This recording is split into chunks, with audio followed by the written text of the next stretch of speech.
కామారెడ్డి జిల్లా తాడ్కోల్ గ్రామంలోని జిల్లా పరిషత్ ఉన్నత పాఠశాలలో విధులు నిర్వహిస్తున్న ఉపాధ్యాయుడిపై ఫోక్సో కేసు నమోదైంది. గణిత శాస్త్రం బోధించే ఉపాధ్యాయుడు ఆర్ గణపతి విద్యార్థులతో అసభ్యంగా ప్రవర్తిస్తున్నాడని విద్యార్థుల తల్లిదండ్రులు కలెక్టర్కు ఫిర్యాదు చేశారు.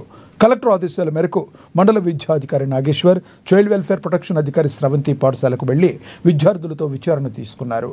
అది నిజమని తెలవడంతో ఉపాధ్యాయుడు గణపతిపై పోలీస్ స్టేషన్లో ఫిర్యాదు చేశారు.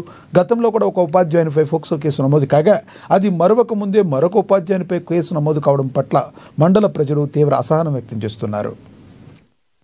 నిన్నటి రోజున జెడ్పీహెచ్ఎస్ తాడ్కోల్ పాఠశాలలో మరి అమ్మాయిలను వేధిస్తున్నాడనే అభియోగం మీద ఆర్ గణపతి అనే గణిత శాస్త్ర ఉపాధ్యాయుడిని విచారించడానికి వెళ్ళడం జరిగింది. అందులో భాగంగా జిల్లా అధికారుల ఆదేశాల మేరకు జిల్లా బాలికా సంరక్షణ అధికారిని కూడా జె స్రవంతి గారు రావడం జరిగింది. వారి ఆధ్వర్యంలో విచారణ నిర్వహించగా అమ్మాయిల్ని వ్యక్తిగతంగా విచారించడం